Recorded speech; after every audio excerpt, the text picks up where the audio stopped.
जो लोग हिंदी नहीं जानते उन्हें भारत में रहने का कोई अधिकार नहीं है। क्या करें, हिंदी बोलने वाले कहते हैं कि देश में सबसे ज्यादा लोग हिंदी बोलते हैं, इसलिए हिंदी राष्ट्रीय भाषा होनी चाहिए। ऐसे तो राष्ट्रीय पक्षी मोर की जगह कौवे को बनाना था। और देश की एक भाषा हो, इसी दृष्टि को ध्यान में रखते हुए हमारे पुरखों ने, हमारे स्वतंत्र सेनानियों ने राजभाषा की कल्पना की थी और राजभाषा के रूप में हिंदी को स्वीकार किया। मैं अंग्रेजी भाषा को नापसंद करता हूँ। मुझे इससे इसलिए नफरत है क्योंकि मुझे शेक्सपियर और मिल्टन पढ़ने के लिए मजबूर किया गया है, जिसमें मेरा कोई इंटरेस्ट नहीं है। उसी तरह अगर आज मुझे हिंदी सीखने के लिए मजबूर किया जा रहा है तो शायद मैं इसे कभी नहीं सीख पाऊंगा, क्योंकि आपने मुझ पर दबाव डाला है। परंतु जरूरत है कि देश की एक भाषा हो जिसके कारण विदेशी भाषाओं को जगह न। हेलो दोस्तों, दक्षिण भारत में अभी परिसीमन या डिलिमिटेशन का मुद्दा खत्म भी नहीं हुआ था, जिसमें दक्षिण भारतीय राज्यों को डर है कि उनकी जनसंख्या कम होने की वजह से उन्हें लोकसभा में सीटों का नुकसान हो सकता है। अब तमिलनाडु और केंद्र सरकार भाषा को लेकर एक दूसरे के सामने है।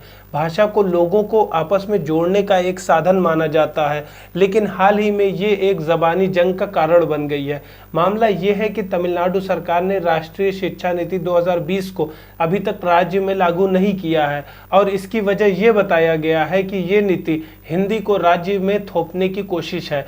तमिलनाडु की डीएमके सरकार का कहना है कि राज्य के स्कूलों में पहले से ही 2 भाषाओं की नीति लागू है, जिसमें तमिल और अंग्रेजी शामिल है।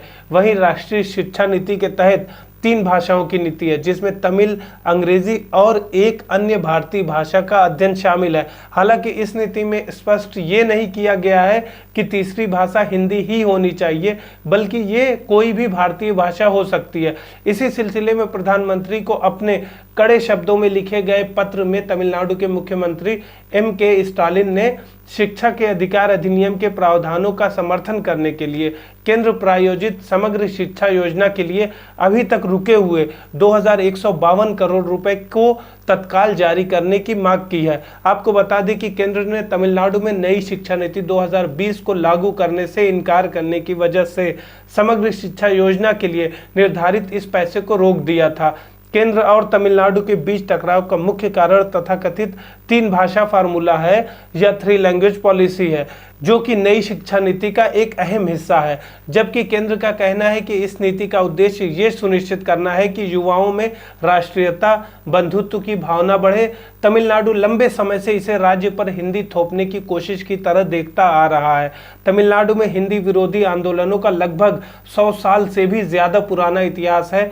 केरल और कर्नाटक जैसे दक्षिण राज्यों ने तो 3 भाषा फार्मूला को अपनाया, लेकिन यहाँ अभी भी 2 भाषा फार्मूला लागू है, जिसमें छात्रों को केवल तमिल और अंग्रेजी पढ़ाई जाती है। इससे पहले भी केंद्र सरकार ये कहती रही है कि शिक्षा चूंकि संविधान की समवर्ती सूची यानी कॉन्करेंट लिस्ट में है और 3 भाषा फार्मूले को लागू करने की जिम्मेदारी राज्यों की है। हालांकि अब शिक्षा मंत्रालय ने समग्र शिक्षा अभियान के फंड को नई शिक्षा नीति से जोड़ दिया है। अब अगर इस पूरे विवाद को स्टार्टिंग पॉइंट से हम समझने की कोशिश करें तो भारत में वैसे तो सैकड़ों भाषाएं हैं। ब्रिटिश राज के दौरान अंग्रेजी आधिकारिक भाषा थी। जब 20वीं शताब्दी के प्रारंभ में भारतीय स्वतंत्रता आंदोलन में तेजी आई तो ब्रिटिश सरकार के खिलाफ विभिन्न भाषाई समूहों को एकजुट करने के लिए या लामबंदी करने के लिए हिंदुस्तानी या हिंदी को एक कॉमन भाषा बनाने के प्रयास शुरू किए गए। 1918 की शुरुआत में ही महात्मा गांधी ने दक्षिण भारत हिंदी प्रचार सभा, जो दक्षिण भारत में हिंदी के प्रचार के लिए एक संस्थान था, उसकी स्थापना की। 1925 में भारतीय राष्ट्रीय कांग्रेस ने अपनी कार्रवाई करने के लिए अंग्रेजी से हिंदी की ओर रुख करना शुरू किया। गांधी और जवाहरलाल नेहरू दोनों हिंदी के समर्थक थे और कांग्रेस भारत के गैर हिंदी भाषी प्रांतों में हिंदी की शिक्षा का प्रचार करना चाहती थी। लेकिन उसी समय हिंदी को कॉमन भाषा बनाने के विचार को तमिल नेता पेरियार ने नकार दिया था, जिन्होंने इसे उत्तर भारतीयों के तमिल लोगों को अपने अधीन बनाने के प्रयास के रूप में देखा था। यहाँ तक तो सब ठीक था, लेकिन आगे जब मद्रास प्रेसिडेंसी में 1937 के चुनाव में भारतीय राष्ट्रीय कांग्रेस ने जीत हासिल की और 14 जुलाई 1937 को राजगोपालाचारी मुख्यमंत्री बने। क्योंकि वे दक्षिण भारत में हिंदी प्रचार करने के अगुआ समर्थक थे, उन्होंने 11 अगस्त 1937 को सत्ता में आने के 1 महीने के भीतर ही पॉलिसी स्टेटमेंट जारी करके माध्यमिक विद्यालयों या सेकेंडरी स्कूल्स में हिंदी भाषा शुरू करने के अपने इरादे की घोषणा की। यहां तक कि 21 अप्रैल 1938 को उन्होंने प्रेसिडेंसी में 125 सेकेंडरी स्कूल्स में हिंदी शिक्षा को अनिवार्य करने का एक सरकारी आदेश भी जारी कर दिया। पेरियार और विपक्षी जस्टिस पार्टी के नेतृत्व में A.T. पनीर सेल्वम ने तुरंत इस कदम का विरोध किया। उन्होंने राजाजी और हिंदी के खिलाफ राज्यव्यापी विरोध अभियान शुरू कर दिया। आगे आंदोलन का समर्थन पेरियार के आत्मसम्मान आंदोलन और जस्टिस पार्टी ने किया।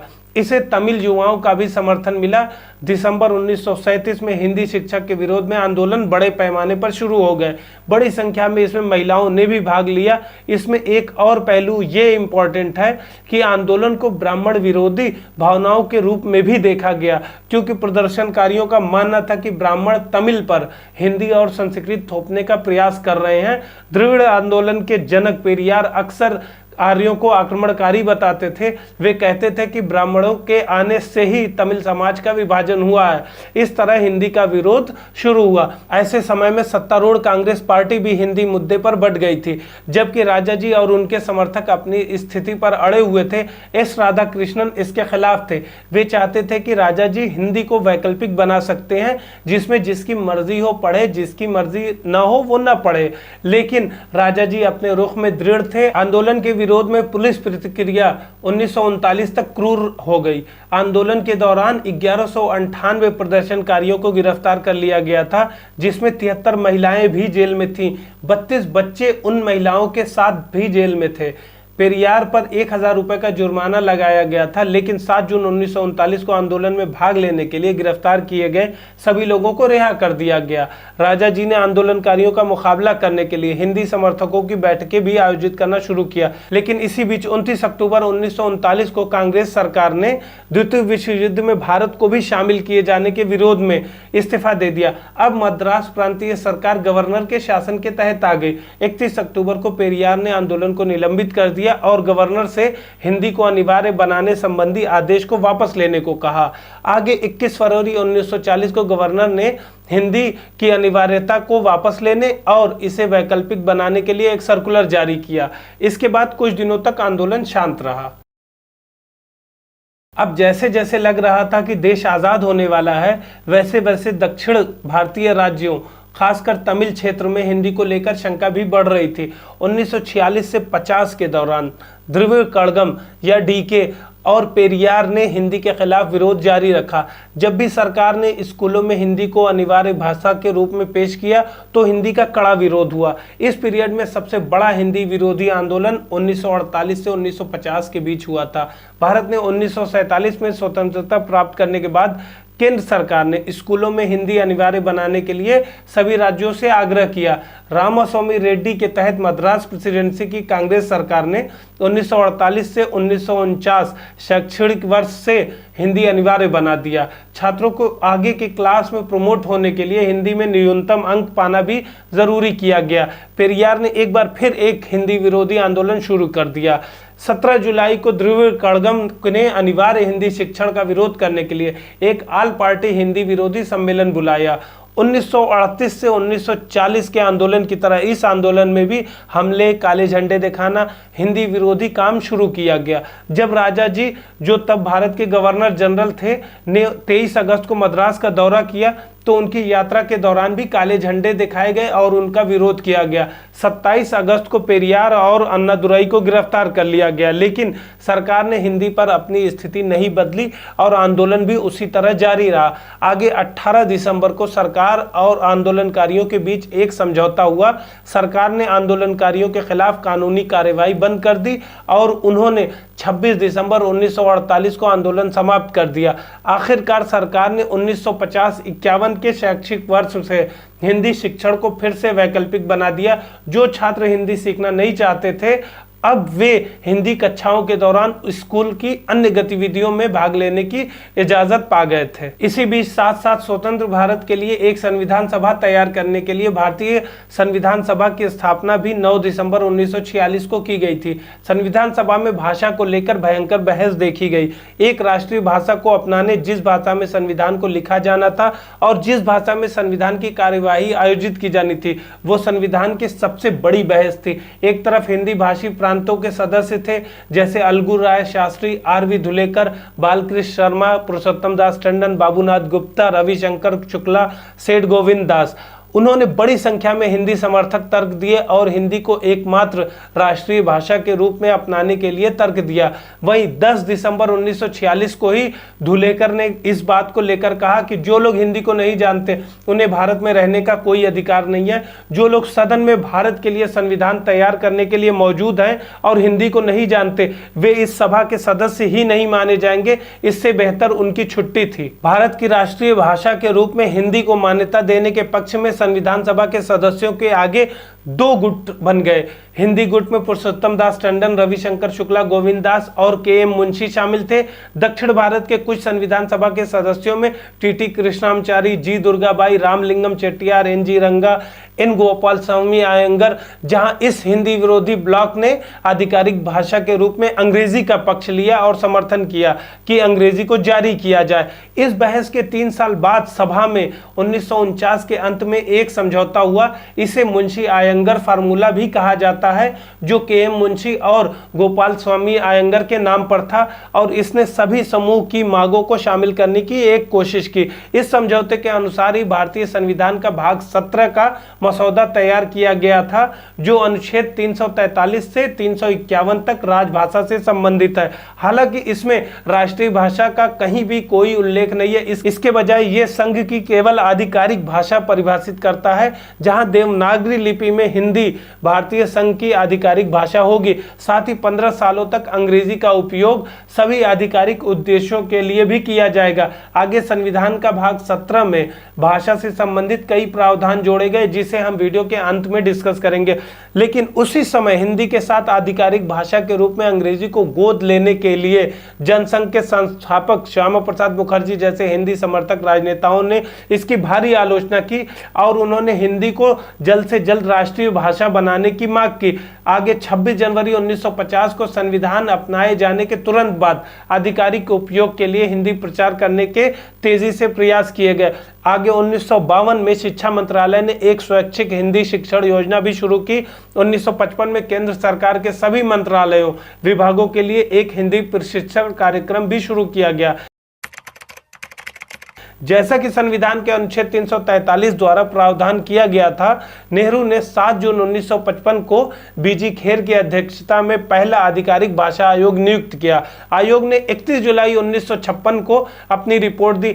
आखिरकार इसने अंग्रेजी की जगह हिंदी के लिए कई कदमों को उठाने की सिफारिश की। हालांकि इस आयोग के ही 2 सदस्यों ने इसका विरोध किया, जो दक्षिण भारत से थे। आगे खेर आयोग की रिपोर्ट की समीक्षा के लिए सितंबर 1957 में ही गोविंद बल्लभ पंत की अध्यक्षता में आधिकारिक भाषा पर संसदीय समिति गठित की गई। 2 साल के विचार विमर्श के बाद पंत समिति ने 8 फरवरी 1959 को राष्ट्रपति को अपनी सिफारिश प्रस्तुत की। इसने भी सिफारिश की कि अंग्रेजी को बस एक सहायक के रूप में होना चाहिए, जबकि हिंदी को प्राथमिक आधिकारिक भाषा होना चाहिए। खेर आयोग और पंत समिति की सिफारिशों का फ्रैंक एंथनी और पी सुब्रमण्यम जैसे गैर हिंदी नेताओं ने विरोध किया और इसकी निंदा की थी। इन सब के बीच ही 1949 में द्रविड़ कड़गम से अलग हुई द्रविड़ मुन्नेत्र कड़गम या डीएमके को अपने मूल संगठन की हिंदी विरोधी नीतियां भी विरासत में मिली, क्योंकि इससे पहले डीएमके के संस्थापक अन्नादुरई ने 1938 से 1940 के दौरान और 1940 के दशक में हिंदी विरोधी आंदोलन में लगातार भाग लिया था। जुलाई 1953 में डीएमके ने एक शहर डालमियापुरम को कलाकुडी नाम से बदलने के लिए आंदोलन शुरू किया। उन्होंने दावा किया कि शहर का नाम, जो रामकृष्ण डालमिया के नाम पर था, दक्षिण भारत पर जुल्म का एक प्रतीक है।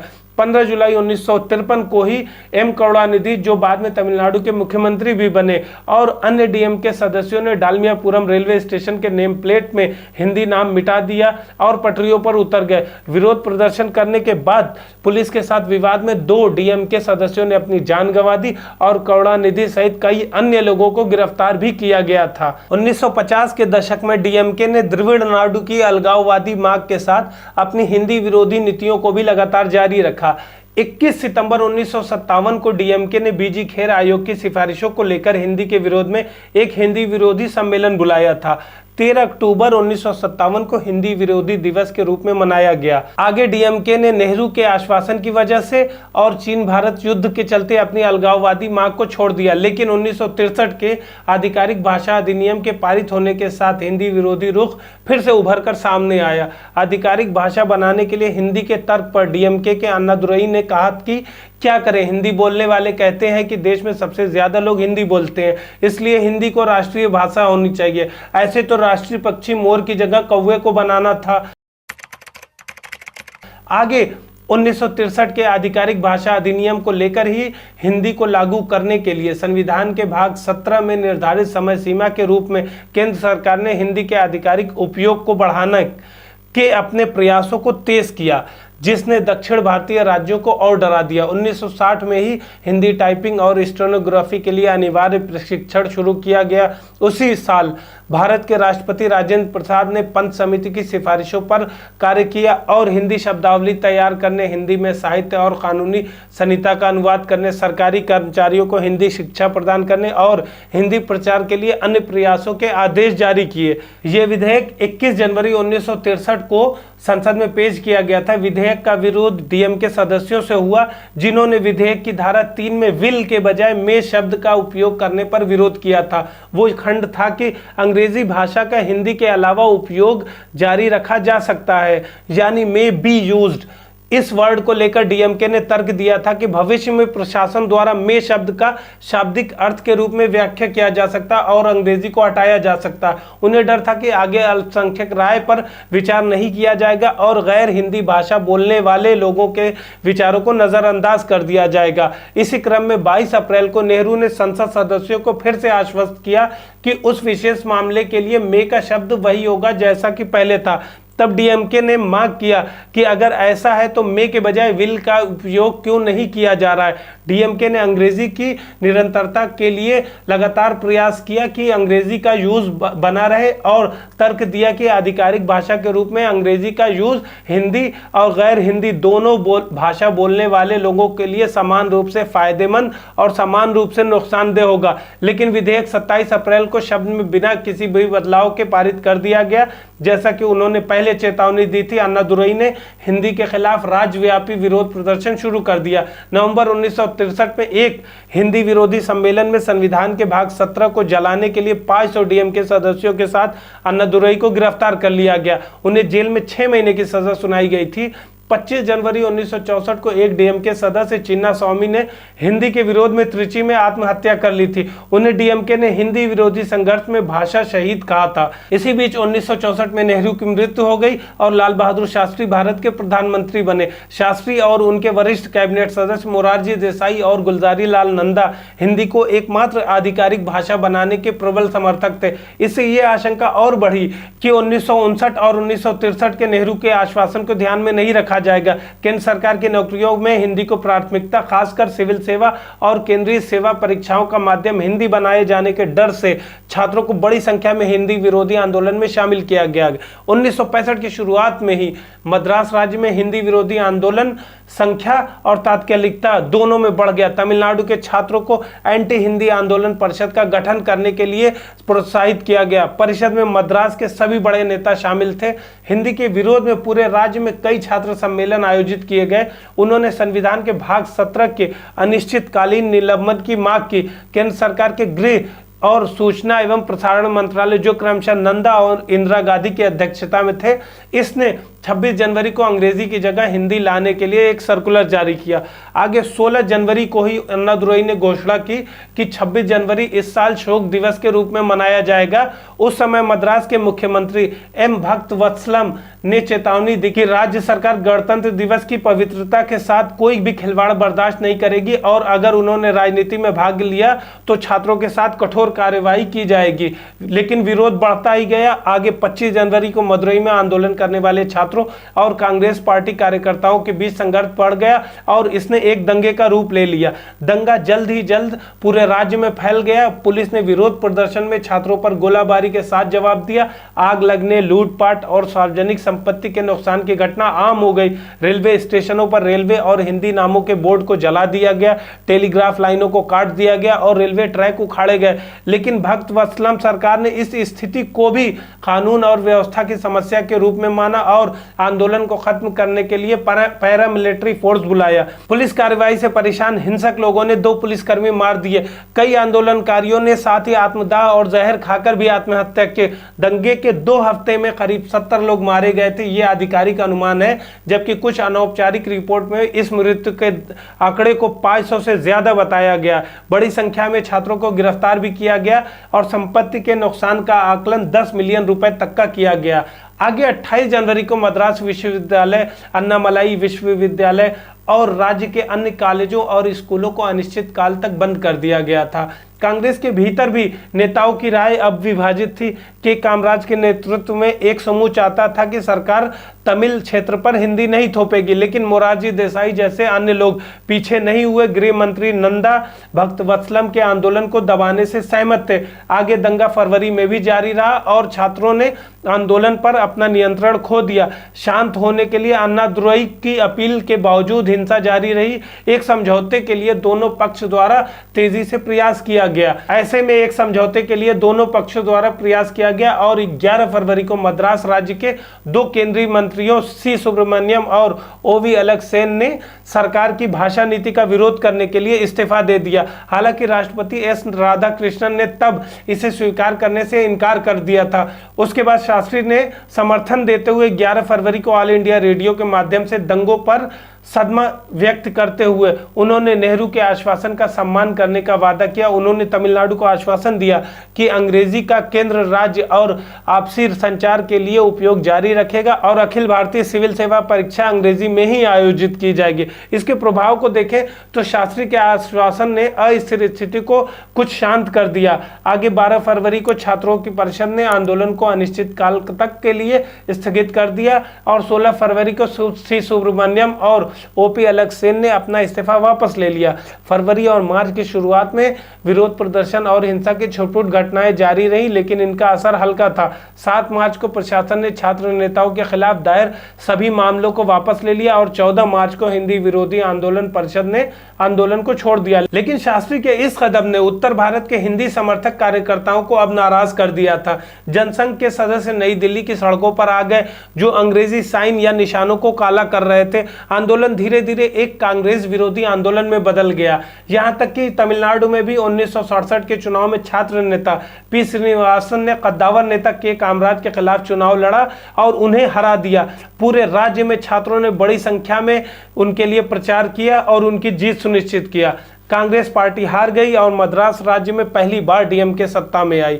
आगे तमिलनाडु में हिंदी विरोधी आंदोलन का पड़ोसी राज्य आंध्र प्रदेश, मैसूर, केरल पर भी काफी प्रभाव पड़ा। आगे जनवरी 1966 में शास्त्री की मृत्यु हो गई और इंदिरा गांधी प्रधानमंत्री बनी। 1967 के चुनाव में कांग्रेस ने केंद्र में बहुत कम बहुमत के साथ सरकार बना रखी थी। इन्हीं सब चीजों को देखते हुए तमिल नेताओं ने आधिकारिक पत्राचार में द्विभाषी नीति यानी अंग्रेजी और हिंदी की गारंटी के लिए नवंबर 1967 में विधेयक में फिर से संशोधन करने का एक नया प्रयास किया। 27 नवंबर को विधेयक संसद में प्रस्तुत किया गया। इसे 16 दिसंबर को ही पारित कर दिया गया और 8 जनवरी 1968 को राष्ट्रपति की सहमति से प्रभावी कर दिया गया। लेकिन अभी भी मद्रास राज्य के हिंदी विरोधी कार्यकर्ता 1967 में हुए संशोधन संशोधन से संतुष्ट नहीं थे, क्योंकि ये हिंदी और अंग्रेजी के लिए था। क्योंकि 3 भाषा सूत्रों के बारे में उनकी चिंताओं को संबोधित नहीं किया गया था यहाँ, इसलिए प्रदर्शन जारी रहा। हालांकि सत्ता में डीएमके के साथ उन्होंने आंदोलन को फिर से स्टार्ट करने में हिचकिचाहट भी महसूस की। तमिलनाडु के छात्रों की हिंदी विरोधी आंदोलन परिषद कई गुटों में उस समय विभाजित थी। उदारवादी या लिबरल गुट शांत था, लेकिन चरमपंथी गुट ने आंदोलन को फिर से शुरू कर दिया। उन्होंने 3 भाषा सूत्रों और हिंदी के शिक्षण को पूरी तरह से समाप्त करने की मांग की। राष्ट्रीय कैडेट कोर या एनसीसी में हिंदी कमांड शब्दों का इस्तेमाल भी समाप्त करने की मांग की। हिंदी फिल्मों, गीतों पर भी प्रतिबंध लगाने के लिए आंदोलन शुरू किया और दक्षिण भारत हिंदी प्रचार सभा, जो हिंदी प्रचार के लिए एक संस्थान था, उसको भी बंद करने की अपनी मांग की। ये 21 दिसंबर को हिंसक हो गया और राज्य में आग लगने और लूटपाट की सूचनाएं लगातार मिली। अन्नादुरई ने उनकी अधिकांश मांगों को स्वीकार कर स्थिति को संभाला। इसके बाद 23 जनवरी 1968 को विधानसभा में एक प्रस्ताव पारित किया गया था। इसने 3 भाषा नीति को खत्म करके हिंदी को पाठ्यक्रम से हटा दिया। केवल अंग्रेजी और तमिल को आगे पढ़ाया जाना था और एनसीसी में भी हिंदी शब्दों के कमांड को हटा दिया गया। तमिल को सभी कॉलेज में शिक्षा के माध्यम के रूप में और 5 साल के भीतर प्रशासन की भाषा के रूप में पेश किया जाना था। केंद्र सरकार से संविधान में हिंदी को दी गई विशेष स्थिति को समाप्त करने और सभी भाषाओं को समान रूप से मानने का आग्रह किया गया और संविधान के 8वीं अनुसूची में शामिल सभी भाषाओं के विकास के लिए वित्तीय सहायता प्रदान करने का अनुरोध किया गया। इन उपायों ने आंदोलन को फरवरी 1968 तक समाप्त कर दिया। तब से लेकर 1986 तक हिंदी भाषा को लेकर दक्षिण में स्थिति शांत बनी रही। अब 1986 में फिर से हिंदी विरोधी आंदोलन की बात करें तो 1986 में जब भारतीय प्रधानमंत्री राजीव गांधी ने राष्ट्रीय शिक्षा नीति पेश की, इसमें फिर से 3 भाषा नीति के साथ नवोदय विद्यालय की स्थापना के लिए भी प्रावधान था, जहां डीएमके ने दावा किया कि ये हिंदी का शिक्षण अनिवार्य करेगा। तब अन्ना द्रविड़ मुनेत्र कड़गम या एआईडीएमके, जो 1972 में डीएमके से टूटकर बनी थी, इसका नेतृत्व करने वाले एमजी रामचंद्रन तमिलनाडु में सत्ता में थे और डीएमके मुख्य विपक्षी दल था। करुणानिधि ने तमिलनाडु में नवोदय स्कूलों के खिलाफ आंदोलन की घोषणा की। जवाहर नवोदय विद्यालय कार्यक्रम मानव संसाधन विकास मंत्रालय द्वारा पूरी तरह समर्थित, भारत के हर राज्य और संघ शासित प्रदेश में आर्थिक रूप से वंचित और ऐतिहासिक रूप से उपेक्षित समुदायों से प्रतिभाशाली छात्रों के लिए स्थापित किया गया था और उन्हें अभिजात वर्ग या उच्च वर्ग के समान शिक्षा प्रदान करने के लिए किया गया था। लेकिन 13 नवंबर को तमिलनाडु विधानसभा ने सर्वसम्मति से संविधान के भाग 17 को निरस्त करने और अंग्रेजी को संघ की एकमात्र आधिकारिक भाषा बनाने के लिए प्रस्ताव पारित किया। आगे 17 नवंबर 1986 को डीएमके सदस्यों ने संविधान के भाग 17 को जलाने से नई शिक्षा नीति के विरोध को शुरुआत की। करुणानिधि समेत 20,000 डीएमके सदस्यों को गिरफ्तार कर लिया गया। आत्मदाह से 21 लोगों की तब भी जान गई थी। करुणानिधि को कठोर कारावास की 10 हफ्ते की सजा सुनाई गई थी। राजीव गांधी ने तमिलनाडु से संसद के सदस्यों को आश्वासन दिया था कि हिंदी वहां नहीं लागू की जाएगी। समझौते के एक हिस्से के रूप में तमिलनाडु में नवोदय विद्यालय भी शुरू नहीं किए गए। वर्तमान में तमिलनाडु भारत का इकलौता एक ऐसा राज्य है जहां कोई भी नवोदय विद्यालय नहीं है। ये फैक्ट याद रखिएगा। इसी तरह आगे जब 2014 में भारतीय जनता पार्टी सत्ता में आई तो गृह मंत्रालय ने आदेश दिया था कि सरकारी मंत्रालय, विभाग, निगम या बैंकों के अधिकारियों जिन्होंने सोशल मीडिया साइट पर आधिकारिक खाते बनाए हैं, हिंदी या फिर हिंदी और अंग्रेजी दोनों का उपयोग करना चाहिए, लेकिन हिंदी को प्राथमिकता देना चाहिए। तमिलनाडु के सभी राजनीतिक दलों ने इस कदम का तुरंत विरोध किया था। इस विरोध में भी तमिल नेताओं ने कहा था कि ये तमिलनाडु के लोगों को परेशान कर सकता है, जिन्हें अपनी भाषाई विरासत पर बहुत गर्व है और वे भावुक हैं। अब ये मुद्दा फिर से राष्ट्रीय शिक्षा नीति 2020 में प्रस्तावित 3 भाषा सूत्र या 3 लैंग्वेज फार्मूला से चर्चा का केंद्र बना हुआ है। राष्ट्रीय शिक्षा नीति 2020 में प्रस्तावित 3 लैंग्वेज फार्मूला को तमिलनाडु ने फिर से खारिज कर दिया है और ये आरोप लगाया है कि 3 भाषा सूत्र के माध्यम से सरकार शिक्षा में हिंदी को बढ़ावा दे रही है। हमने देखा कि हिंदी भाषा को जरूरी किए जाने के खिलाफ कई दशक पूर्व शक्तिशाली आंदोलन के बाद तमिलनाडु में द्विभाषा नीति को अपनाया गया था। वर्ष 2019 में जब राष्ट्रीय शिक्षा नीति का मसौदा पेश किया गया था तब भी दक्षिण भारतीय राज्यों ने स्कूलों में हिंदी को तीसरी भाषा के रूप में पढ़ाने के प्रस्ताव को वापस लेने के लिए केंद्र सरकार पर लगातार दबाव बनाया था। हालांकि नई शिक्षा नीति सतत विकास के लिए एजेंडा 2030 के अनुकूल है और इसका उद्देश्य 21वीं शताब्दी की आवश्यकताओं के अनुकूल स्कूल और कॉलेज की शिक्षा को अधिक समग्र, लचीला बनाते हुए भारत को एक ज्ञान आधारित जीवन समाज और वैश्विक महाशक्ति के रूप में बदलकर प्रत्येक छात्र में निहित अद्वितीय क्षमताओं को सामने लाना है और एक पूरे देश में राष्ट्रीयता की भावना को बढ़ाना है। राष्ट्रीय शिक्षा नीति 2020 में बहुभाषावाद और राष्ट्रीय एकता को बढ़ावा देने के लिए 3 भाषा सूत्र पर बल देने का निर्णय लिया गया था। इस नीति ने संपूर्ण भारत में 3 भाषा सूत्र की उपयुक्तता पर बहस को फिर से प्रारंभ कर दिया है। अब अगर इसको समझे कि क्या है ये 3 लैंग्वेज फार्मूला, तो इसमें पहली भाषा मातृभाषा या क्षेत्रीय भाषा होती है, जैसे असम में असमिया, तमिलनाडु में तमिल। इसी तरह दूसरी भाषा हिंदी भाषी राज्यों में ये अन्य आधुनिक भाषा या अंग्रेजी हो सकती है।